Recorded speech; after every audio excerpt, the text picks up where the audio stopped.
We've gotten so far and away more than our fair share of really special sites, and a great number of those have come from Mike Keiser.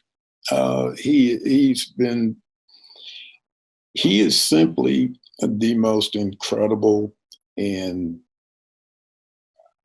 should be the most highly acclaimed golf developer in the world. And the products that he puts out there and the care that he puts into them is just beyond comparison.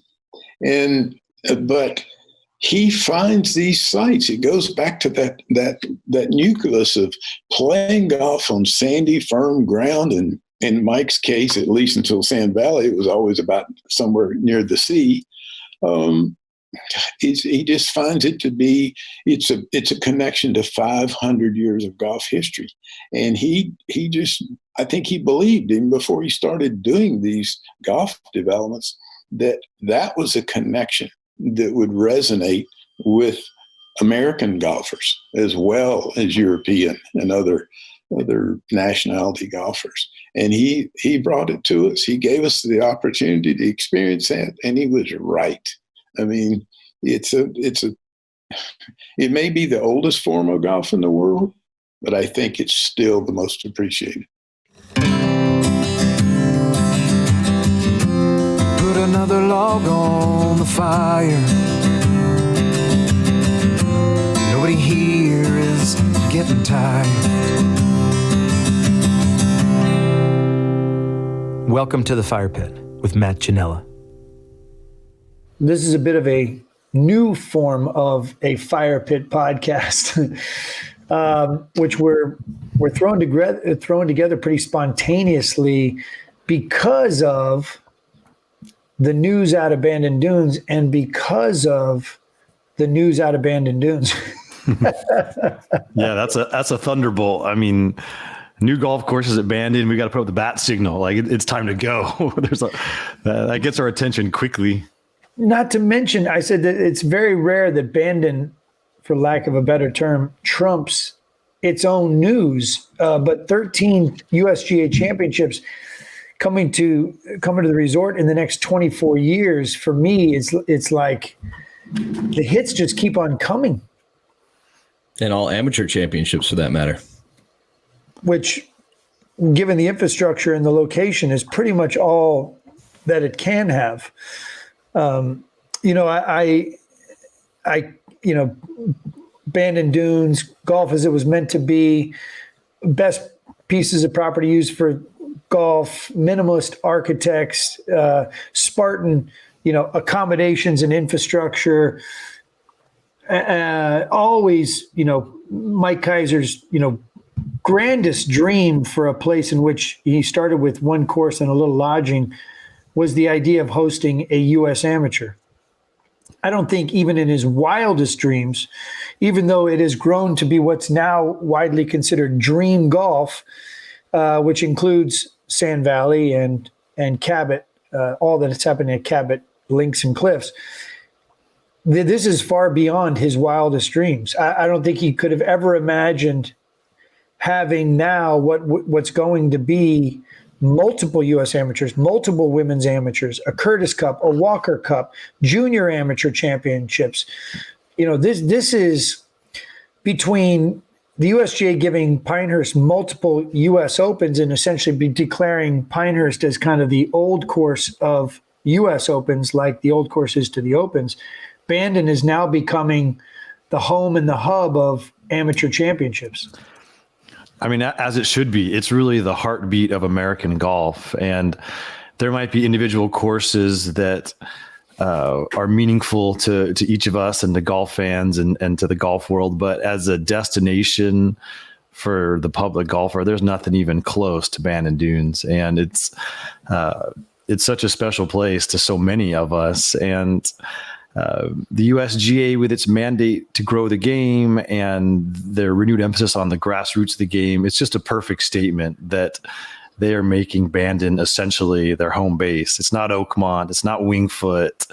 It's not these very fancy private clubs.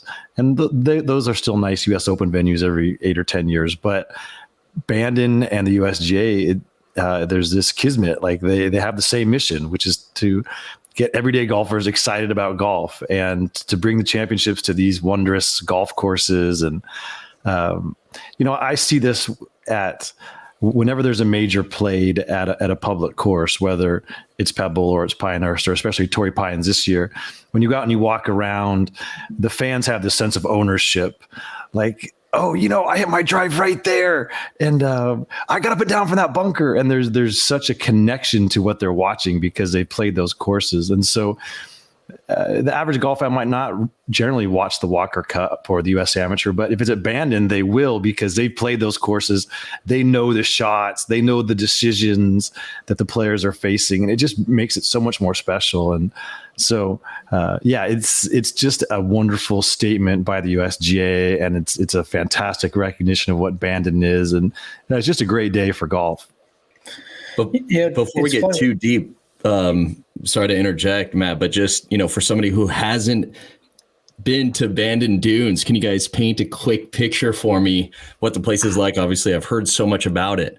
But for the people that haven't been, I know you guys have had so many experiences there. Can you give me an idea?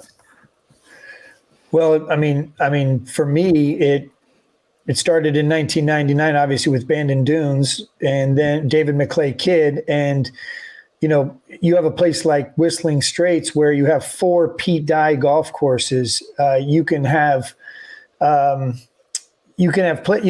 sort of the model is, the model was at that point, Jack Nicklaus, Arnold Palmer, Gary Player, Tom Fazio or Reese Jones, Robert Trent Jones. Here comes David McClay Kidd, really out of nowhere, out of Scotland, 25 years old. He gets plucked out of obscurity, out of Machrihanish to build Bandon Dunes. He and his dad essentially, sort of put Bandon on the map by building Scottish golf in Oregon. With a limited number of lodging. And then you have Tom Doak followed closely behind 2 years later, Pacific Dunes. So 1999 Bandon Dunes, 2001 Tom Doak Pacific Dunes, 2005 Bandon Trails by Bill Corr and Ben Crenshaw before they were really Bill Corr and Ben Crenshaw, 2010 Old McDonald, an homage essentially to CB McDonald, built by Tom Doak and Jim Urbina, 2012 Bandon Preserve, 13-hole par 3 course by Corr and Crenshaw, 2014 a punch bowl putting course. So, and then 2020 Sheep Ranch by Corr and Crenshaw. So 5 big courses, multiple short course little options by a wide variety of architects, but all of them have something similar, which is they like to do the bare minimum to the land in order to extract the maximum in terms of an experience. And so you have this, if you don't like this one, you might like this one. And if you don't like this one, you might like this one. If you don't like the coast, you might like it within the trees. And if you don't like it in the trees, go ahead and go back out on the coast. If you don't like 2 18-hole courses in one day, you can have 18 big holes and you can have 13 short courses, or you can just go have a great time at the punch bowl putting course. And all of it is within a 3 to 7 minute shuttle ride. All of it has, multiple clubhouses, multiple dining options, Spartan lodging. It is the purest form of a golf destination, not just in America, but I think in the world. Well, I have to correct you, Matt. No one says, I don't like this, I like that. They say, I love that, but I really love that. I mean, it's every course is so fun. And you and I, Old McDonald's not our favorite course on the property, but I know some people, it's their number one. And that's the genius of it is even though it's on the same piece of property, the courses play very differently. The challenges are different, the aesthetics. And so it really is a fun debate, and it can be almost tiresome because people do this endlessly, is ranking your courses, and everyone is different and no one's wrong or right. It's just they're so unique despite their close proximity. And there's just a magic to the place. Like everyone is there for only one reason, and that's just to have a great time and to play golf and to test yourself against the wind and the elements and each other and against the transfusions and against the late night dinners and the dice games. And it's just, you've never seen so many people having so much fun. And even, everyone knows I live pretty close to Pebble Beach, and it's a special place to me, but Pebble's a totally different vibe, and people come here and they go to the art galleries and they walk on the beach, and they might take a day trip to San Francisco or Big Sur and all that. Bandon, you are just there to play golf from the time you wake up until you collapse into bed. And the only breaks you take are to eat and drink and male, other rituals of male bonding. But it's really just the purity of the experience.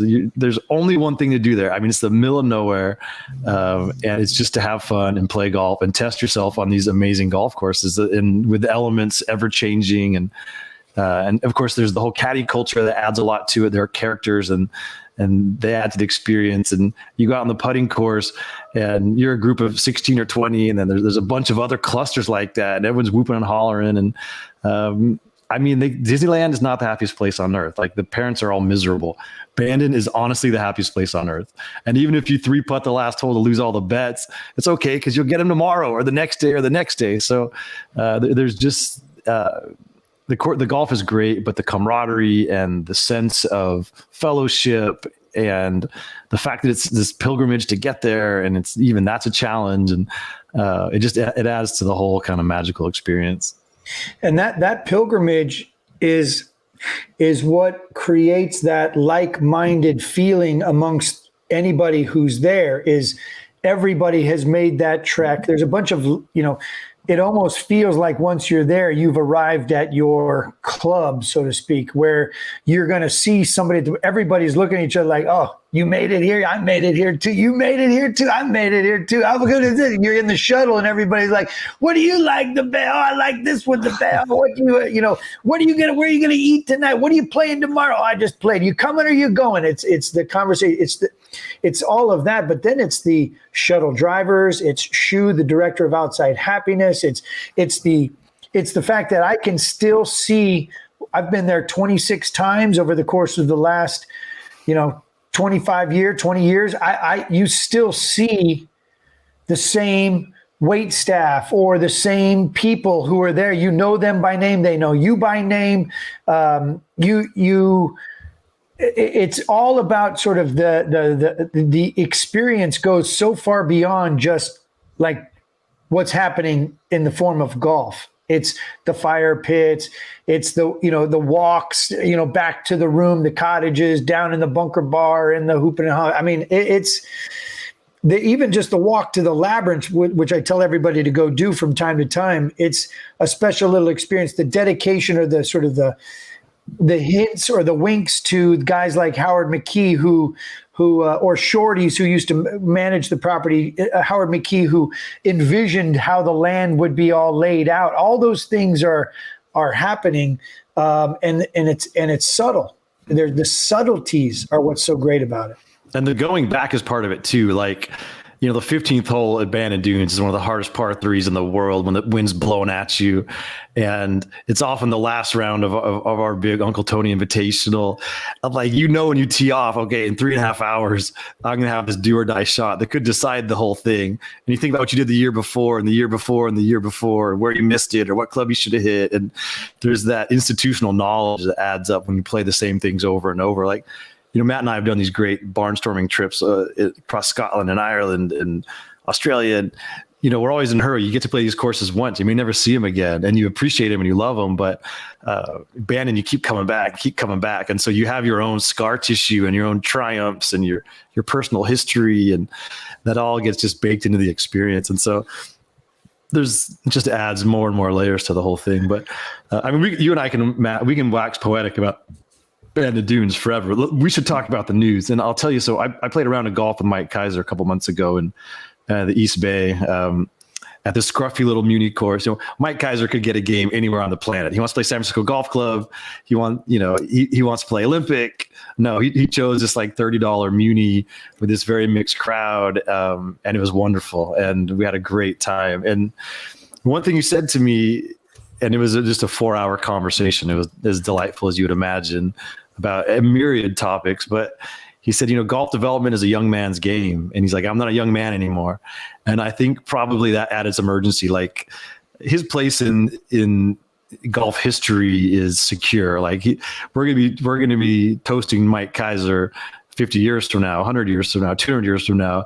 But I think it was meaningful to him to get these USGA championships on the slate. Is he going to be around in 2045? I sure hope so. But, he's in his late 70s, so maybe not. But it's something that he knows is coming, and that's part of his legacy. And so it's really cool. It's like, why write someone's obituary once they're dead? Like Mike Keiser deserved to have this validation and this celebration. And, he lays his head on the pillow tonight. He's going to have a huge smile on his face because they have secured this relationship that is so good for both the USGA and for Bandon. And it's also, and Matt, you can speak more about these particular courses and developments because you've been working the phones all day, but he's been tied up in a bunch of projects, and some of them moving at this glacial pace. Like he wants to build 5 courses at this Air Force base on the California coast. They're like in year 10 of trying to get that done. And who knows if they'll ever get it across the finish line. And so I think these 2 new courses at Bandon, it's like, you know what? It's not now or never because his sons are great stewards and they could do these things. But if we're going to do it, let's do it now. So the old man can go out and play it and enjoy it and see it. And so I think there was a little urgency, and I detected that in our conversation. Like, he wants a victory lap. And so this is the ultimate one, and you can't be more happy for him and his family and all the people who care about golf, but it's kind of a celebration of his legacy. It's funny because I just spoke to him an hour ago, and I was asking him, because he said to me in June of last year at the opening of the sheep ranch that would be the last piece of the golf puzzle at Bandon Dunes, that 5 big courses, the short course, shorties, the punch bowl, and preserve, that would be enough. And I do think that, he's been sitting on this property that was once deemed a place where they would be building a golf course called Bandon Muni. His, in theory, a give back to locals in which they would be able to play those 27 holes by Gil Hance for a very small fee. Resort guests would still be paying resort fees, but this was going to be a place where he was going to have a junior caddy academy. He was going to be allowing locals to play it for far less money than what resort guests pay to play. And this was going to be kind of in a way, his give back, much like Bandon Preserve is with, he uses essentially most of the proceeds to give back to community efforts. And I said, so wait a minute, Mike, you said in June that this was the last piece. And he said, well, I'll be honest, the demand is so high based on, both, I think, not only what happened in terms of COVID with the momentum of golf in general, but also the display of what was the U.S. Amateur. I think from that point forward, if you think that I was usually booking the Uncle Tony Invitational a year in advance, I had to book in August of 2020 to book for October of 2022 and barely got a group of 28 in almost a year and a half in advance. Yeah. And that in itself made him think like he's been sitting on this land for over 20 years. And what was going to happen was he was going to take portions of the land he owned and swap it out, trade it essentially plus cash to the Oregon State Parks Department so that he could get enough land and the better part of the land to build what was going to be Gil Hance's Bandon Muni 27 holes. But after all the negotiations and the Oregon State Parks Department continuing to come back to him and want more and more and more in what was already in what he considered a 4-to-1 value in their favor, he eventually said, you know what? I'm out. I'm going to go build a sheep ranch. I'm done doing this. It's not worth the effort or the energy or certainly the expense. And I'm going to go, Phil Friedman was ready and to turn Sheep Ranch into what it is now. And so they did that. And he said, but with the demand so high, he had David Kidd come out in March, take a look at what the land he had. David Kidd spent weeks there and walked it and created a routing, brought Mike back out there. And Mike has a rating system of how he rates holes, 1 to 10. And he'll go each hole, 1 to 10, 1 to 10, 1 to 10. The reason why Mike Keiser started hiring David Kidd again was because he rated Gamble Sands so high after a trip to Gamble Sands, to which he then realized David Kidd is back to building fun again. That's how he got the job building Mammoth Dunes at Sand Valley.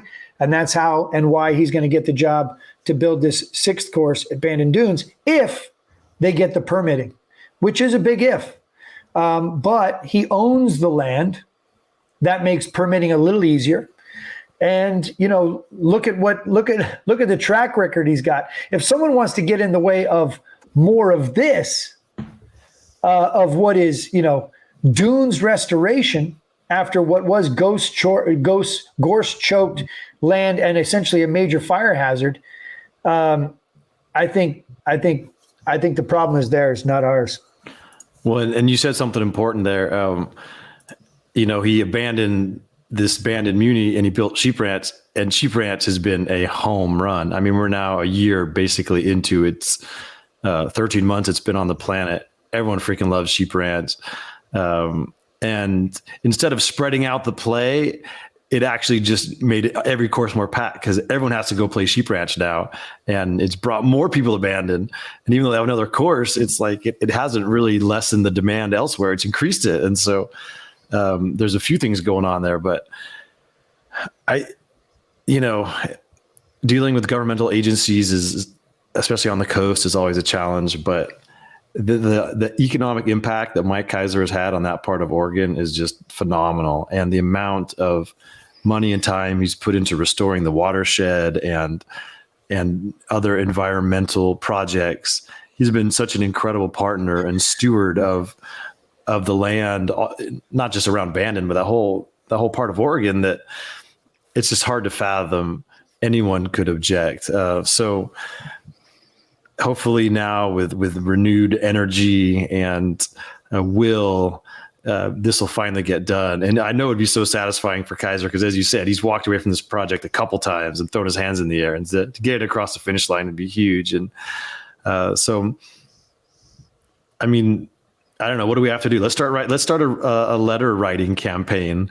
We could get about 50,000 pieces of mail dumped on the desks of the county supervisors and clerks. And, they must know how popular Bandon Dunes is, but maybe we need some physical evidence. But for sure, the entire golf world is behind Mike Keiser. And, maybe this 1-2 punch helps. It's like now he has the blessing of the USGA, and he has a formal relationship with the USGA, and maybe they can push some of the levers of power to help make this happen. So that's not why Bandon is hosting these USGA events, but that could be helpful. There's any way you can bring pressure to bear on these governmental agencies and obstructionists and shot callers, we support, because David McClay Kidd, as you said, Matt, like Bandon is where it all started for him. And Corey Crenshaw now had 2 bites of the apple.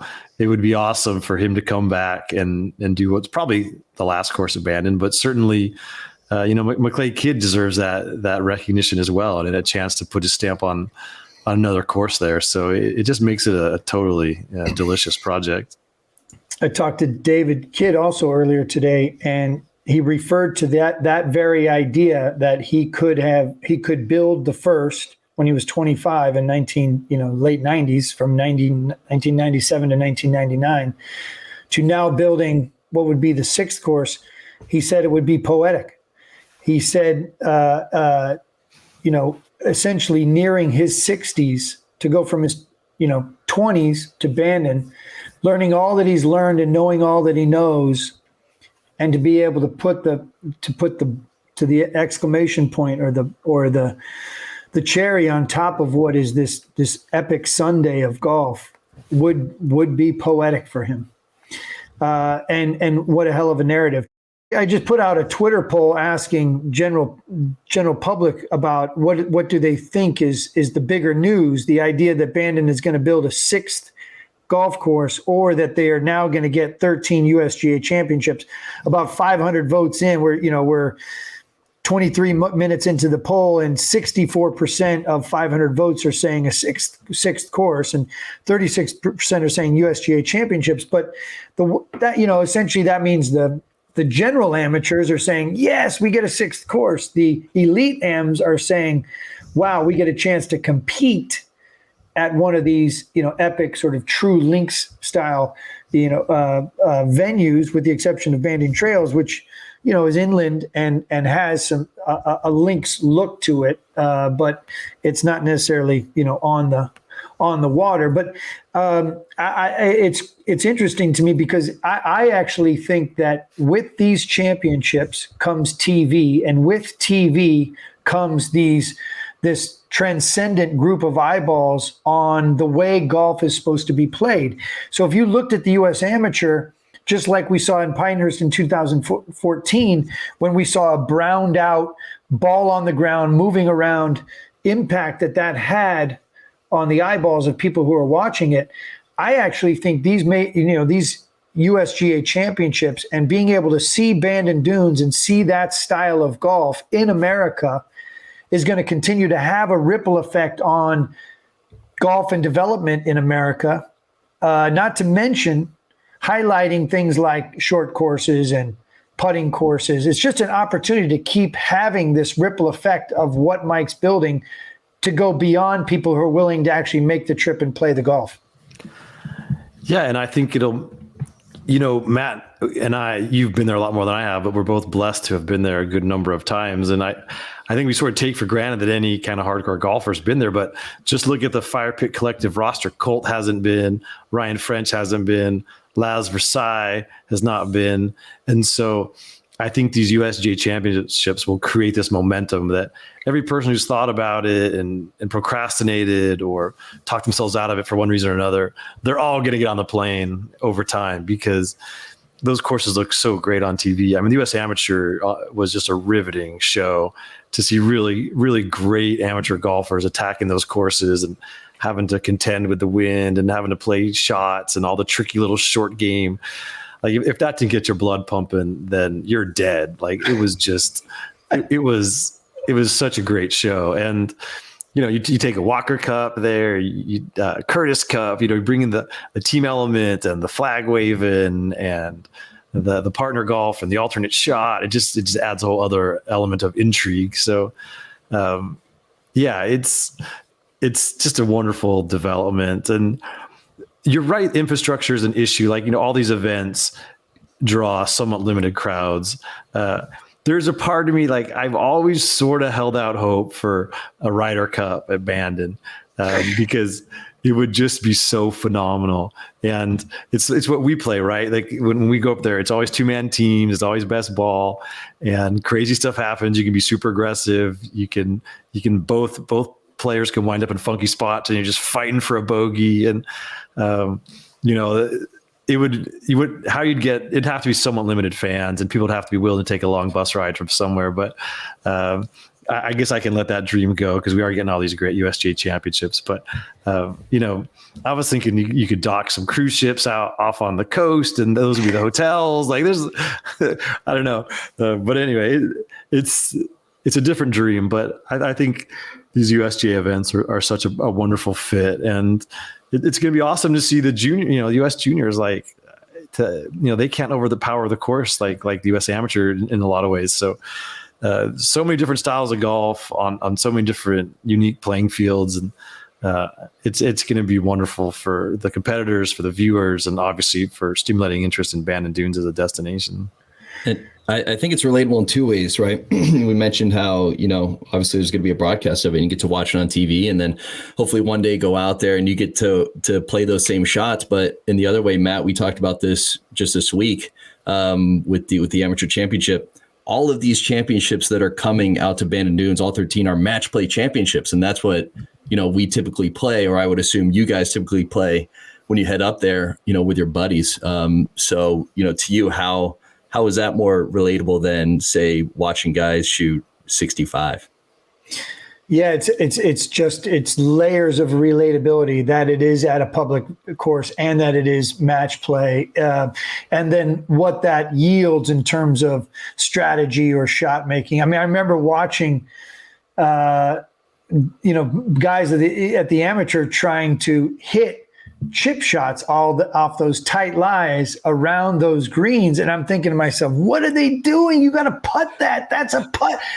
You got to putt. And then they chunk the chip and it comes back to their feet, and it's like, I told you got to putt that. Like, any good caddy would have put a putter in that player's hand and said, putt this. Are you kidding me? So there's that. The other true thing, links golf. Yeah, it's true links golf. Yeah. But the other thing, Mike pointed out to me, in that championships, boys and girls, men's and women's, that are happening in the same year at the same time consecutively back to back, could end up actually happening at the same time, so that you are having the men's and women's, or the boys and girls, because they have the courses and they can do it. You can actually be having them simultaneously, not like what Pinehurst did in 2014, where you have the men's followed by the women. This is going to be something in which, if they do this, like Mike said, it's women's and girls golf matters to him, and wants this to be an opportunity to really showcase that golf on the main stage. Yeah, that's awesome. I love that. And when when the Vic Open down in Australia had the men and the women playing at the same time, it was great for the competitors. They got exposed to new ideas, and it was a fun change. And we all know that women's golf viewership has lagged behind men's, and yet it's so compelling to watch. If you can just get people to tune in, they fall in love with it, and the players and the finesse and the precision that they bring to the sport. And so anything you can do to get more eyeballs on the women's game is super valuable. And I think that's a great idea. And knowing Keiser and his love of women's golf, and I think it'll happen, and I think it'll be really cool for everyone involved. I think it's important. Mike made several mentions of this to me, is that he really credits Mike Davis for making all this happen. And then he credits Josh Lesnik, the original general manager of Bandon Dunes, going back to the late 90s, who was in his 20s, who we've told that story in the Fire Pit podcast of the building of Bandon Dunes, obviously, in a 2-part podcast about how David Kidd and Josh Lesnik were in their 20s out there, I don't know what I was doing in my late 20s, but I wasn't out there, building one of the greatest golf destinations in the world like Josh and David were. But he says that Josh Lesnik was really, his big thing was to befriend Mike Davis. They've gone on to become great friends, and then bring Mike Davis to Bandon Dunes to show him what was happening. And Mike Davis really fell in love with the place because of those visits. And Mike Keiser really gives both Josh and Mike a lot of credit for what has just transpired in the terms of the USGA Championship. So it's definitely worth noting. Yeah, that's cool. I love that. And that's a nice feather in the cap for Mike Davis. His tenure is ended, but he's still in the game. And that's a nice thought for sure. I just think it's just the outpouring of excitement. This went around the internet. It was, other than, Tiger getting in a car crash, I can't think of a piece of news that I saw in so many places.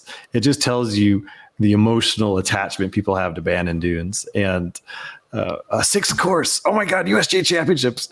The speed in which it got picked up, and how widely it was disseminated, and just the celebration that followed. I mean, it's really remarkable, and it's sort of validating, because Bandon's different, right? It's not fancy hotel rooms. It's not plush green grass. You're not zooming around in a cart. It's the different kind of golf, and it makes different demands of the people who make that trip. But it's sort of validation for golf the way it should be and the way we love it. And one of the things that came out of my round with Keiser I want to mention is we were talking about the prices, and Bandon is not cheap. I mean, it becomes a great value, as I think most people know. You play one round, pay full price. If you go for a second 18, that one's half price. And if you go for a third 18, that's free. And so you get 3 rounds of golf for basically $450. And, in one day. In one day. Yeah. And the quality is such that it's a hell of a bargain. But I asked Mike, I said, I feel like that first round at $295, it's been like that for years. He's like, yeah, 5 years. I said, is that kind of an emotional number you don't want to cross, like a threshold? He said, yeah, for sure. He's like, they beg me. And he said Lesnik begs me every year to raise the prices. He's like, whatever number we set, we could probably get. He's like, but I don't want to go above 295. Like, I feel like that's, there's sort of he just doesn't want the greens fee to start with a 3, and because he's the big cheese, that's this how it is. And so that's so against the American way, where everyone's trying to squeeze every dollar out of everyone else at all times, right? And in any other business, you look at the cost of a lift ticket to go skiing, it just goes up every year by like $20. You look at Disneyland, like these things just are on a straight upward climb. And the fact that Bandon has held the line on their greens fees now for 5 going on 6 years, even as you mentioned, Matt, the demand has exploded.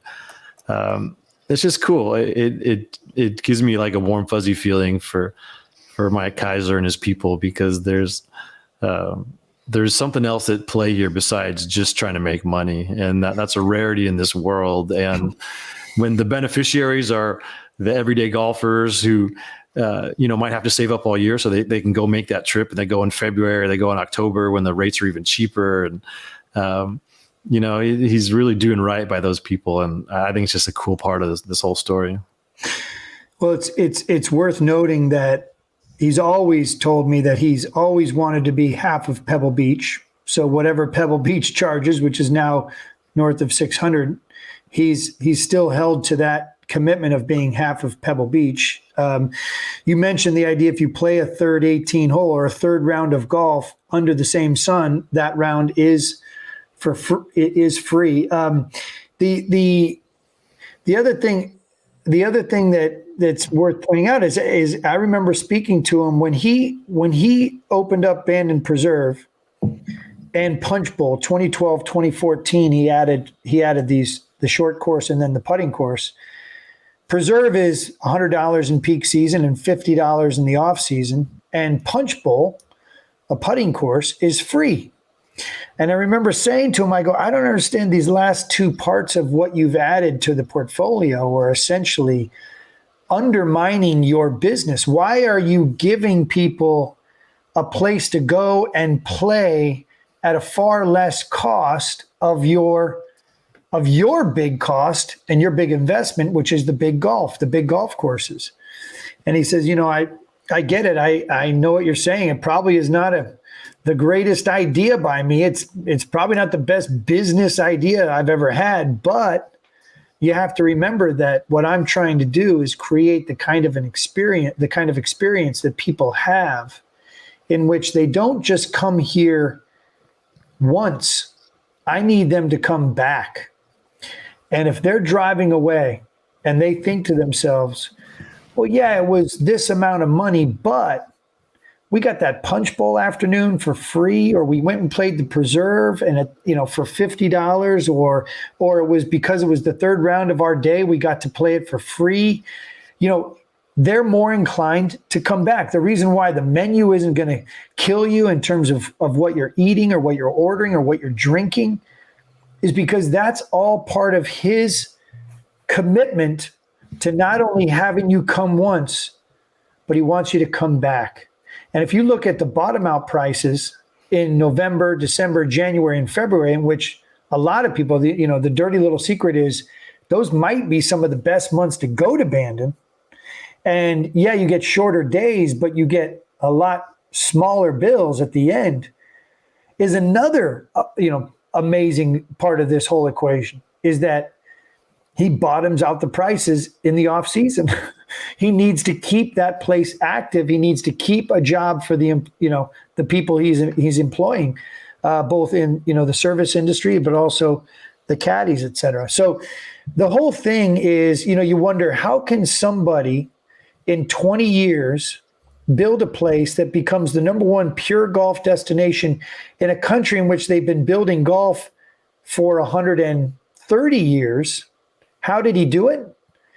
With that kind of commitment to the experience, the affordability, the accessibility, and the opportunity to not just come once, but come back. I mean, honestly, how many people have given so much enjoyment to their fellow man as Mike Keiser? Maybe Hugh Hefner. We could come up with a small list, but like Henry Ford. Yeah, Henry Ford, Thomas Edison, whatever. But like it's a small list. Yeah. And I mean, he's just a great American. That's how I think of the guy. It's not that he's just great for golf. Like the example he's set as an industry leader and as a philanthropist and as a conservationist, like he's the man. I don't know what else to say, but anyway, yeah, I really feel like we could talk about Bandon Dunes all night, but the bottom line is there's going to be another course. We feel good about that, despite some of the headwinds politically. And there's going to be 13 USGA championships. It's not cold. Me and you, Matt, we're going to be in our 70s when they're still playing these. And, I'm sure we'll drag our sorry butts up there to cover the 2045, USGA slate at Bandon Dunes, because why not? I mean, we might only play 18 holes that day when we're sneaking off, but I think we'll be there because why not? It's like, I know, by the way, it's not like these are the only 13. I'm sure they're just going to keep adding to it as they're successful and people get excited. I mean, who knows? The sky's the limit. And maybe the women's open, that doesn't require the infrastructure and it doesn't have the crowd demands. And maybe they'll figure out a way they could do a US Open with limited crowds, like, Marion. You just accept you're only going to have 10,000 fans a day and you're not going to make as much, but you're giving something back that's really special to golf fans. So this is a long-term relationship that I think is going to be evolving and there'll be more exciting surprises ahead. Well, there's 24 new rooms that are opening up next week. Mike is on his way to Bandon Dunes to see those. They've got another 48 rooms that they're building, and they're building a new clubhouse overlooking the 18th hole of Old McDonald. There's going to be a steakhouse there. There's going to be another punch bowl near Old McDonald. If he builds the 6th golf course, he's going to need, in his mind, he needs another 72 rooms at the minimum that he's looking to expand on. They've bought an old motel in the town of Bandon that, if they get the permitting approved, they could potentially renovate and restore and add another 32 rooms there. So when you say there's more to come, I mean, there's more to come. And I just want to make I was just going to make the point that, I mean, the excitement starts now, right? I mean, there's 13 championships coming, stretching all the way to 2045, but next year, 2022, Junior Am. And they made that, this announcement today as the Junior Am is going on, just finished the stroke play rounds. Want to shout out Kelly Chin, who dropped a course record 64 at the Country Club of North Carolina Dogwood course yesterday. This tournament's no joke. This is no regular junior golf tournament. I mean, going back, looking at the finalists since 2010, Minwoo Lee, who just won Scottish Open, Zalatoris, Scheffler, Akshay Bhatia, Matt Wolff, Spieth, JT, and then going beyond that, of course, Tiger, Mahan, Badley, a slew of guys. So, I mean, these are the stars of tomorrow, and that's happening next year.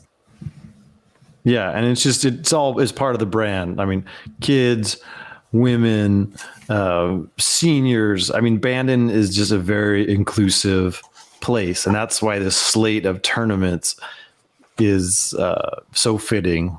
It's not just the best of the best. It's not like they're saying either we get a U.S. Open or nothing. It's like, bring it. Give us all your tournaments that are neglected and underpublicized, and let's make them a big deal, and let's get people excited about them, and let's serve all these different constituents. And it's just it's the perfect slate for Bandon Dunes. And by the way, those are the most fun to watch. I've gotten to work the USGA events with Fox Sports for 5 years, from 2015 to 19. I got to work the U.S. Opens, and those were fun, but long days. I was in the TV compound. It's obviously a lot going on that week, and for the patrons as well. But my favorite events were, Curtis Cup, Walker Cup, the amateurs. You get to go out there, you can, talk to the families and friends that are following the players. You can walk out on the fairways. You can dip into the press conferences. You can even talk to the players after the round. It's just such a different environment, and very enjoyable for the spectator.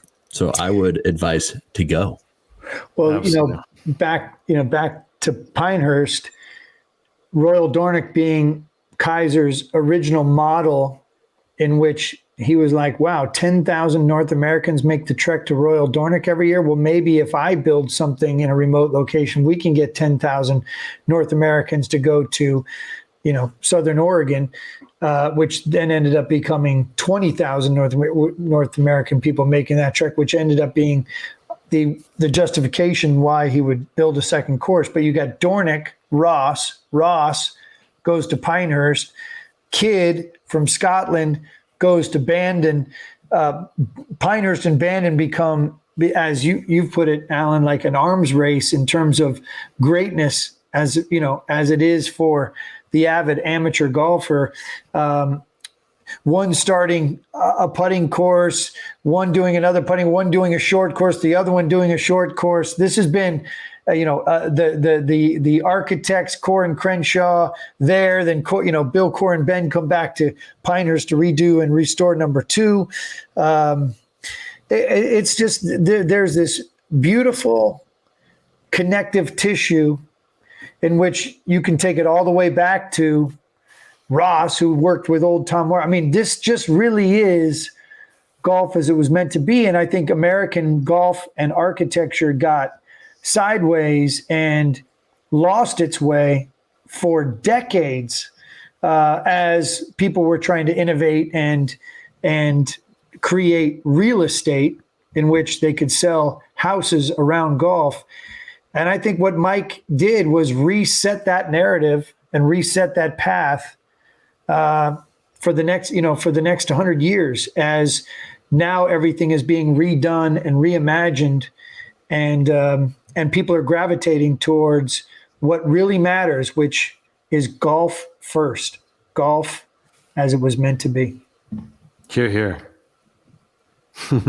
I mean, it's amazing. And we win. I always say, I've always said if I wrote a book about Keiser, it would always say, what do we think? Because that's the way he approaches almost any decision. He polls the group of people that he's assembled to say, what do we think? And then he listens to what everybody thinks, and then he ultimately makes the decision.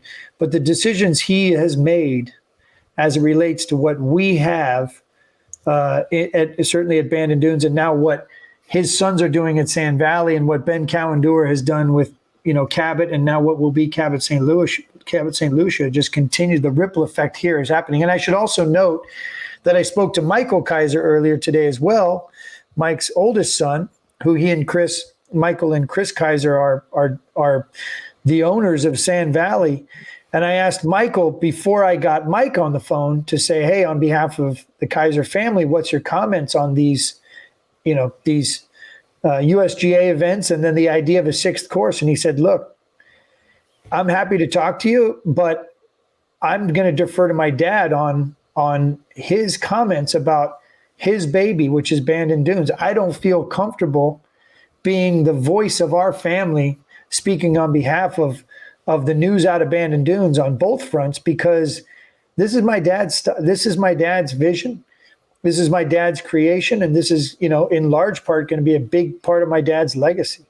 I mean, that just shows you, I mean, that just shows you just sort of the quality of all, like Mike Keiser is telling you about Josh Lesnik and Mike Davis, and Michael Keiser is telling you about This Is My Dad. And, you know, there's nobody out there banging chests and grandstanding about this is about me. Everybody's talking about how it's about everybody else. And it's what you feel when you go there, that what it really is about us, is about our experience and our opportunity for that kind of camaraderie that you talked about, those memorable experiences, those moments with loved ones and family and friends. And I mean, and that desire that as you're driving away, you want to sob like a child because it's coming to an end and you can't wait to go back. Well, that's a perfect way to end it. I mean, that's well said, Matty. It's a special place to all of us. So,